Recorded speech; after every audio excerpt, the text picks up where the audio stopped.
encore une fois, c'est Madame Anika Chamoura Zawadi ici pour continuer notre série sur les violences faites contre les femmes et les filles en référence de l'incident qui s'est passé à Nairobi entre M. Kofi Olomide et sa danseuse Pamela.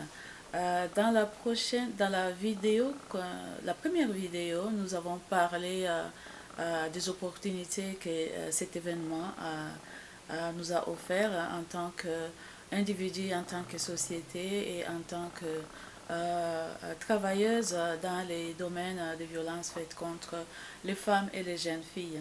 Dans cette vidéo d'aujourd'hui, nous allons parler plutôt, nous allons voir comment est-ce que nous, en tant que société ou en tant qu'individu, nous contribuons à ces phénomènes de violences faites contre les femmes et les jeunes filles par nos actions ou nos manques d'action.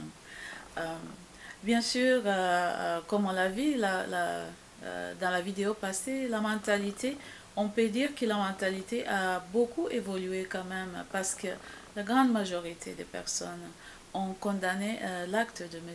Kofi Olomide. Tout le monde a dit que la violence est une mauvaise chose. Donc nous nous réjouissons de cela.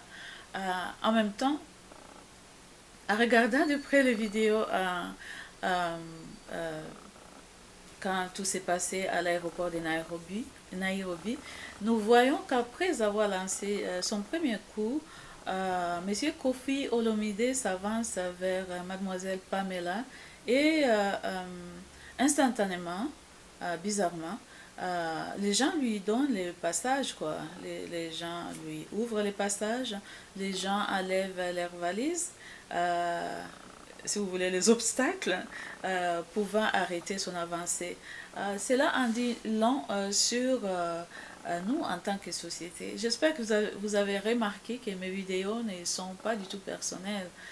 C'est juste, c'est mon travail, c'est ça que j'ai fait. Donc, je disais que c'est là, un passage à quelqu'un qui va aller frapper une autre personne, en dit long sur nous en tant qu'individu, en tant que société. Ça veut dire, ça montre que dans la tâche, nous tolérons les comportements violents au lieu d'intervenir et d'arrêter leur existence. Donc, en faisant cela, nous devenons sur le champ complices de ces actes de violence. Voilà. Nous allons même, dans beaucoup de circonstances, nous allons même jusqu'à blâmer la victime et à donner à l'agresseur raison sans l'avoir entendu.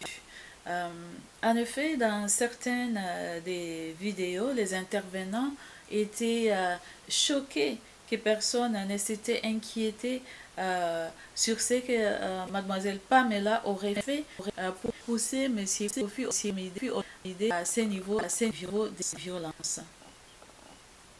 Sérieusement. Non, ça ne devrait pas se passer comme cela. Quand il y a violence, il y a violence. Rien ne peut justifier la violence. Vous vous rappelez ce qu'on a dit dans la première vidéo, la violence n'est pas tolérable, elle n'est pas justifiable, pas acceptable et elle n'est pas négociable. C'est ça les nouveaux consensus sur lesquels nous devons commencer à nous baser. Donc, quand j'ai vu ces commentaires de personnes qui s'indignaient, que voilà, on a arrêté M. Kofi Olomide sans même se demander ce que la danseuse Pamela a fait pour aller à ce point. Ceci m'a ramené à 15 ans en arrière, quand j'ai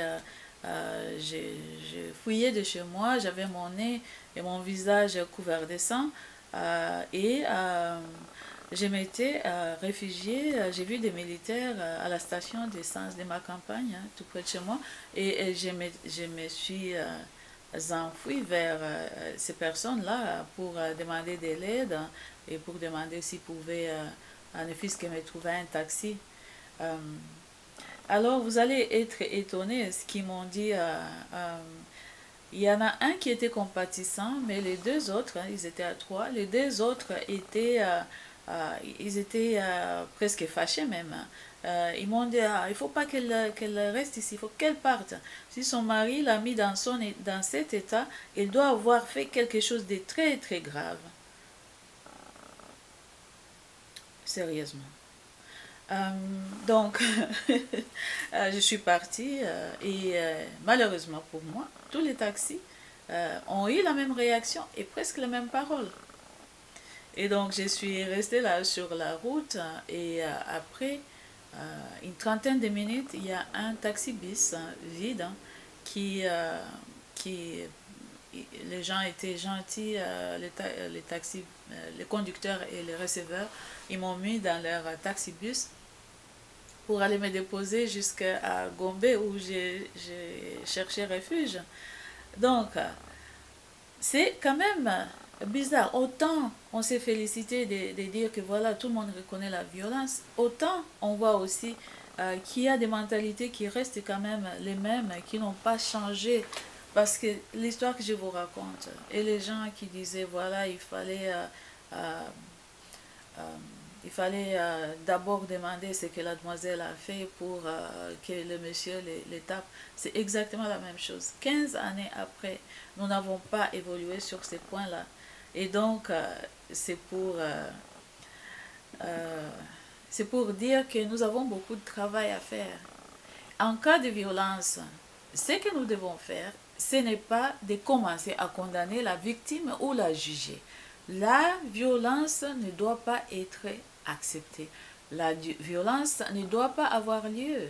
Il faut que, en tant qu'individu et en tant que collectif, en tant que société, nous commençons à résoudre nos conflits avec deux paroles. Cherchons des stratégies, par exemple, pour assumer nos colères. Parlons de problèmes euh, sans se battre. Utilisons plutôt les dialogues plutôt que la force et les combats. Et donc, ça, si on fait ça, ça va réduire ça va réduire les taux de violence et la banalisation des violences. Et si nous continuons à blâmer la victime, ça veut dire que nous contribuons à ce que la violence continue et ne s'arrête pas.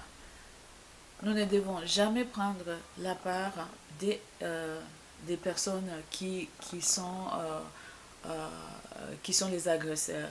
Nous devons plutôt essayer de chercher à protéger les victimes et juste ne pas jamais accepter la violence. Utilisons les dialogues et puis voilà.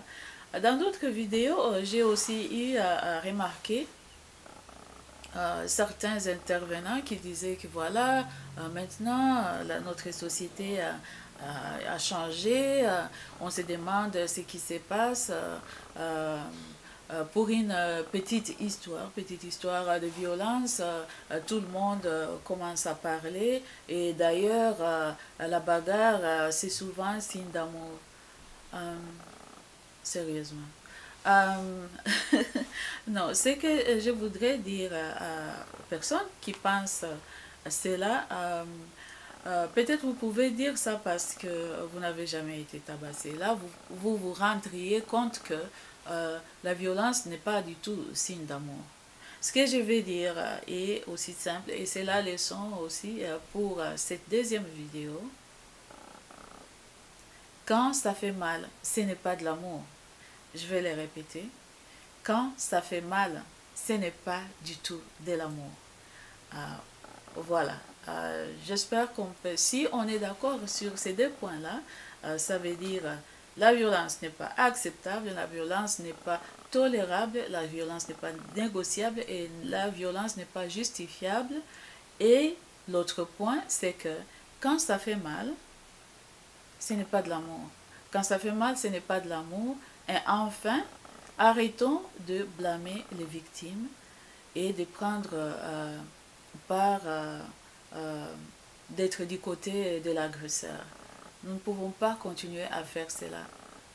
Nous ne pouvons jamais, jamais arriver au bout de ces combats si nous continuons à justifier la violence. Voilà, on l'a tapé pour ceci ou pour cela.